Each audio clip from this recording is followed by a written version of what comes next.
तो डीएनए में हम आपको संभल पर आज नए खुलासे, नए वीडियो, नए प्रमाण लगातार दिखाते आ रहे हैं। और आज मैं आपको एक फाइल लेकर आपके सामने आया हूं। ये फाइल है, ये संभल की फाइल है, जिस पर लिखा है द संभल फाइल्स। इसमें दो तरह के दस्तावेज, एक संभल दंगे के दस्तावेज और दूसरा मंदिर, कुएं और तीर्थ से जुड़े दस्तावेज। इस फाइल में जितने भी कागजात हैं उसमें से 3 कागजात सबसे ज्यादा अहम है।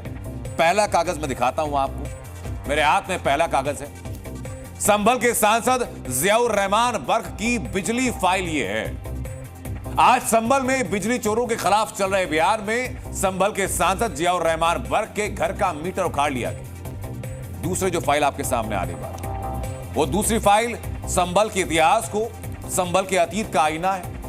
ये 184 हिंदुओं की जान लेने वाले 1978 के संभल दंगे की फाइल, जिसका खुलासा डीएनए में हम पहले कर चुके हैं। और अब योगी सरकार इस फाइल को दोबारा खोलने जा रही है। और तीसरा दस्तावेज संभल में मिले एक नए मंदिर का है। इस मंदिर से जुड़े प्रमाण और इतिहास आप देखेंगे। जी न्यूज ने संभल के इस मंदिर से ग्राउंड रिपोर्ट की। लेकिन एक एक करके बातें करते हैं। डीएनए में संभल की जो पहली फाइल आपके सामने आने जा रही है, जो हम दिखाने जा रहे हैं, वो फाइल बिजली विभाग ने खोली है। ये बिजली विभाग फाइल है, संभल के सांसद जियाउर रहमान के घर की फाइल है, जहां बिजली विभाग की टीम पहुंची। सबसे पहले बिजली मीटर की जांच की, इसके बाद बर्क के घर का बिजली मीटर बदल दिया। बिजली विभाग का कहना यह कि बर्क के 200 गज के मकान में सिर्फ 2 किलोवाट का मीटर था।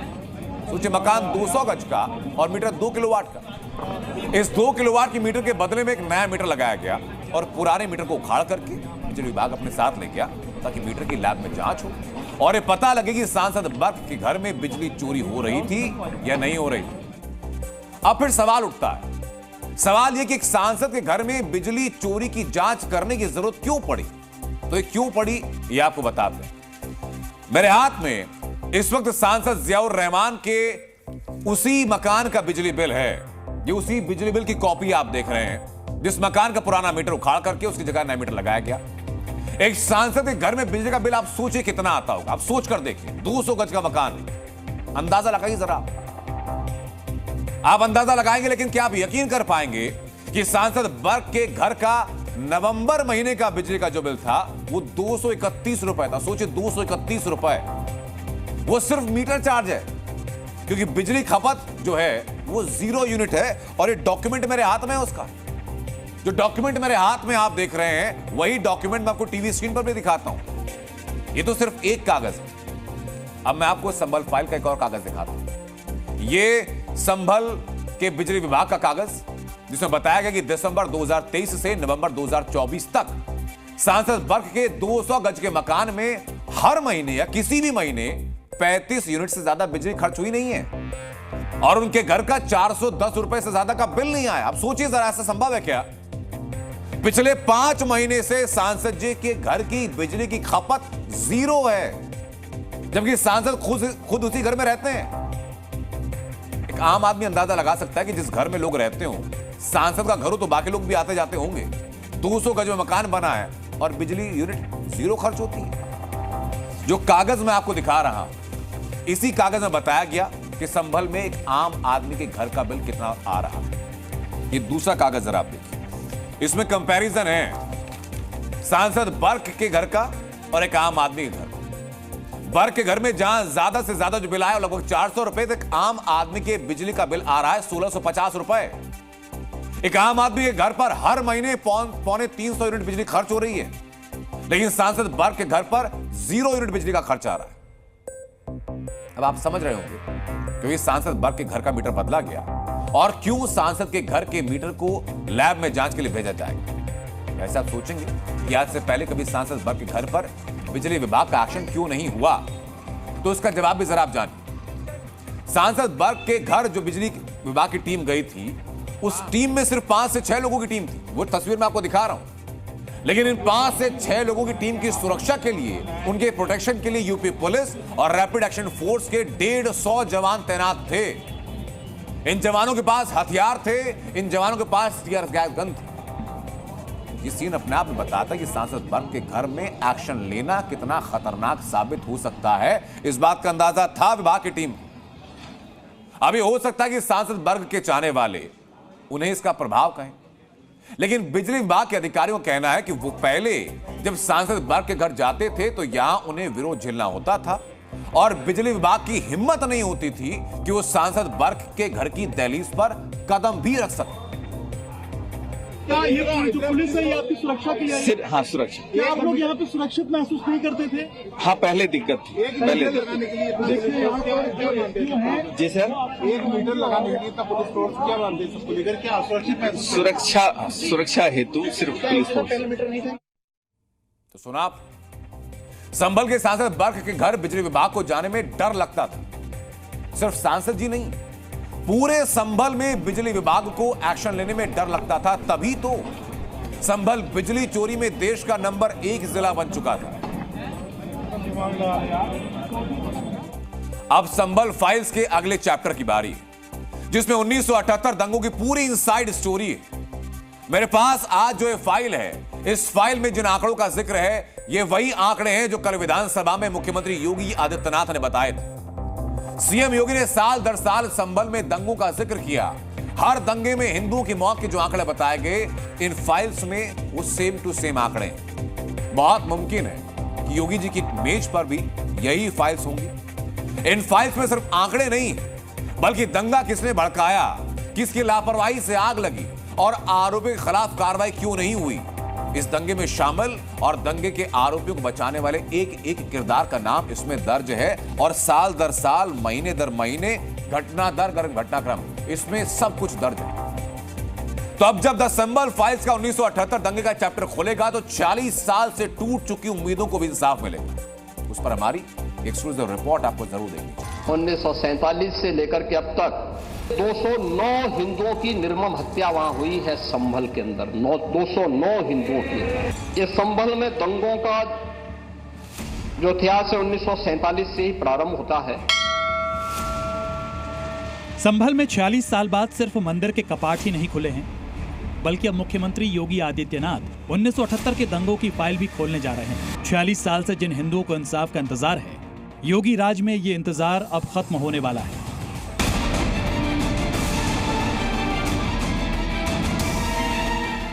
एक दिन पहले विधानसभा में सीएम योगी ने संभल के दंगों का जिक्र किया और एक दिन बाद सूत्रों से खबर आ रही है, संभल की मुरादाबाद के कमिश्नर अंजनेय सिंह ने अधिकारियों से संभल दंगे के रिकॉर्ड तलब किए हैं। एक तरफ पुलिस संभल दंगों की फाइल्स को दोबारा खोल रही है, तो वहीं डीएनए में हम आपको संभल फाइल्स की इनसाइड स्टोरी दिखाते हैं। जी न्यूज के हाथ लगे संभल दंगे की फाइल्स में दंगे को लेकर हर एक डिटेल मौजूद है। संभल की गलियों में 46 साल पहले जो मंजर था, उसका अंदाजा भी नहीं लगाया जा सकता। हालात ये थे कि मुस्लिम दंगाइयों की भीड़ ने हिंदुओं के दुकान मकान को आग के हवाले कर दिया, उन्हें लूट लिया। हिंदुओं को काटा जा रहा था, लेकिन उन्हें रोकने के लिए खाकी दूर दूर तक नहीं थी। संभल की दंगा फाइल्स में इस बात का भी जिक्र है कि पुलिस आई क्यों नहीं। आरोप है कि फरहत अली जिलाधिकारी ने इस पर कोई कार्रवाई नहीं की। जब पुलिस आई तो 184 हिंदू मारे जा चुके थे। फरहत अली की भूमिका को लेकर भी सवाल खड़े किए गए कि फरहत अली ने कोई कार्रवाई नहीं की।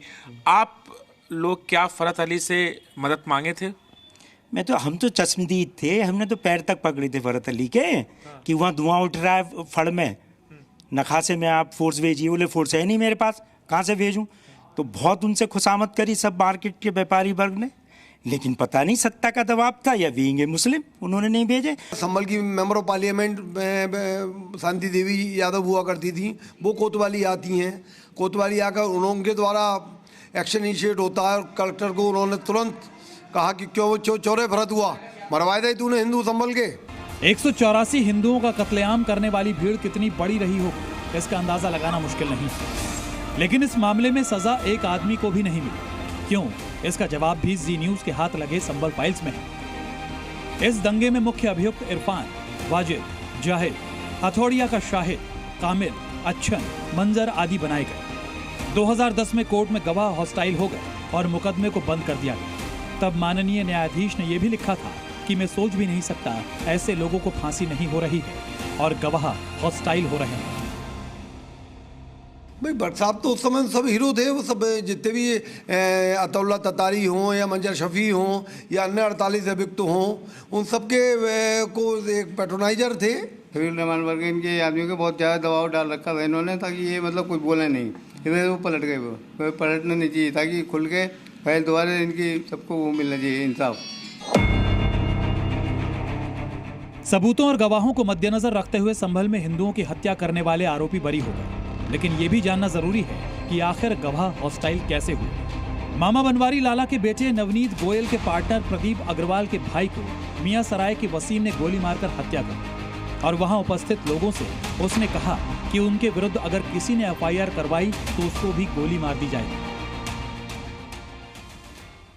ये तो नेचुरली नहीं कहा जा सकता किसका दबाव था, लेकिन दबाव था।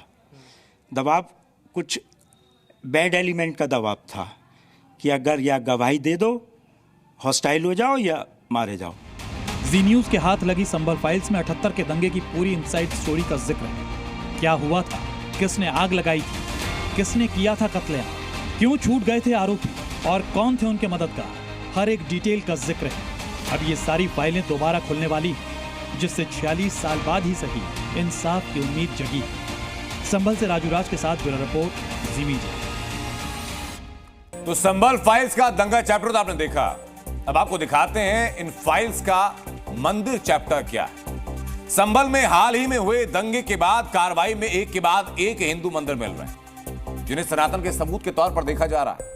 वो सबूत जिन्हें अतीत में दफना दिया गया था। पहले मिला बजरंग बली और भोलेनाथ का मंदिर, जो 46 सालों से बंद था। फिर आज एक और मंदिर। हालांकि इस मंदिर की चाबी तो एक हिंदू परिवार के पास होती थी, लेकिन मंदिर को खोलने की हिम्मत वो कर नहीं पाते थे। आप सोच कर देखिए कि उस परिवार के दिल में कितना खौफ होगा, जो मंदिर की चाबी तो संभाल कर बैठा है, लेकिन मंदिर में रोज पूजा करने की हिम्मत नहीं कर पा रहा। ये दहशत है, कट्टरपंथ की दहशत। और यह कहना बिल्कुल गलत नहीं होगा कि संभल के हिंदुओं की हालत ठीक वैसी है जैसा 90 के दशक में कश्मीरी हिंदुओं की थी। बीते कई दशकों से संभल के हालात 1990 के कश्मीर जैसे हैं। याद कीजिए, कश्मीर में 90 का वो दौर जहां हिंदुओं का नरसंहार हुआ। दहशत इतनी कि कश्मीरी पंडितों को पलायन करना पड़ा, अपना घर, अपना आशियाना, अपने मंदिर छोड़कर वहां से जाना पड़ा।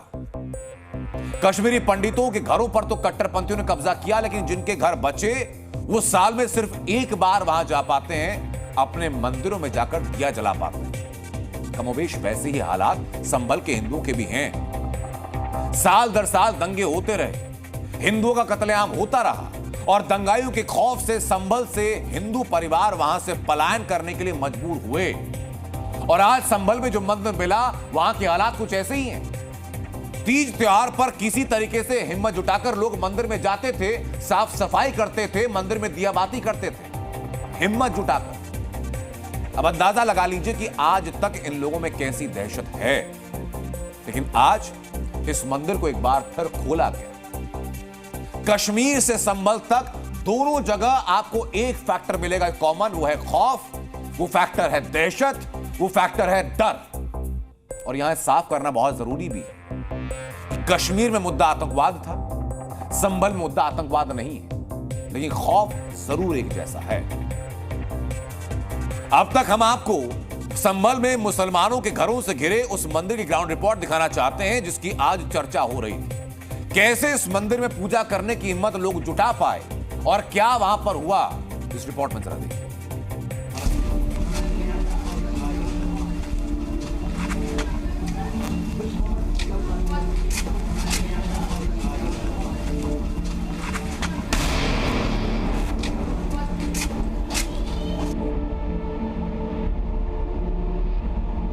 संभल के सराय तरीन इलाके में एक और मंदिर मिलने की बात सामने आई और यहाँ पर हमने पहुँचा तो पता चला कि ये एक मुस्लिम बहुल इलाका है, जहाँ पर राधा कृष्ण मंदिर है और इस मंदिर को लोग बंद करते हैं। दरअसल किसी टाइम पे यहाँ पर लगभग 150 के करीब हिंदू परिवार रहते थे, लेकिन जिस तरीके से संभल में हिंसा हुई, हिंसा के बाद लगातार यहाँ से लोग पलायन करते रहे। पलायन करने के बाद यहाँ से लोग चले गए, लेकिन ये मंदिर बचा हुआ है और इस मंदिर में लोगों ने ताला लगा दिया था। कभी कभी पीछे खुलता था, कभी कुछ लोग इकट्ठे होकर आकर खोल लेते थे, क्योंकि सब लोग पलायन कर गए थे। सब लोग पलायन कर गए थे। तो आज आप लोग यहाँ पर एक बार फिर से आए हैं। वो बाबा ने मंदिर खुल रहे हैं ना सब जगह, तो हमारे आज मंगलवार है, फिर हनुमान जी प्रकट होगा। संभल में जैसे जैसे प्राचीन मंदिर खुला, उसके बाद यहाँ भी लोगों की हिम्मत आई और यहाँ पर आज फिर से इस मंदिर को खोला गया है। राधा कृष्ण की प्रतिमा यहाँ देखेंगे, राधा कृष्ण की यहाँ पर मूर्ति है, इसके अलावा हनुमान जी की मूर्ति, और आज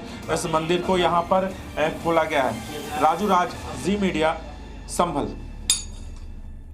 तो संभल में दंगों की फाइल खुलने वाली है, तो एक काशी की तंग गलियों में एक ऐसा रहस्य उभरकर सामने आया जिसने सनातन आस्था को एक बार फिर जीवंत किया। संभल के बाद अब काशी में एक प्राचीन मंदिर सामने आया जिसका अस्तित्व अब तक छिपा था। इस मंदिर का जो दरवाजा है सालों से एक ताले में जकड़ा हुआ था।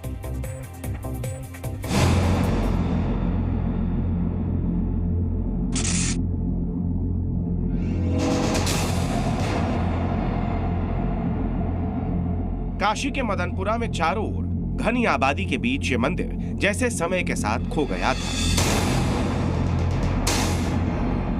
लेकिन हाल ही में इसकी मौजूदगी की खबर जैसे ही फैली, सनातन आस्था के रक्षकों में हलचल मच गई।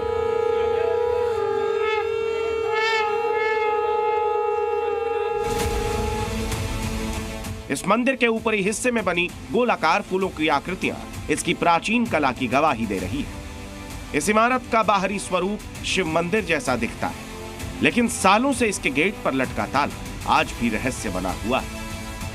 मंदिर की कलाकृति को देखकर लग रहा है कि यह मंदिर किसी समय श्रद्धा और भव्यता का केंद्र रहा होगा, लेकिन धीरे धीरे समय और हालातों ने इसे भुला दिया और एक दिन मंदिर के गेट पर ताला लगा दिया गया और फिर सालों तक किसी इस मंदिर की सुध नहीं।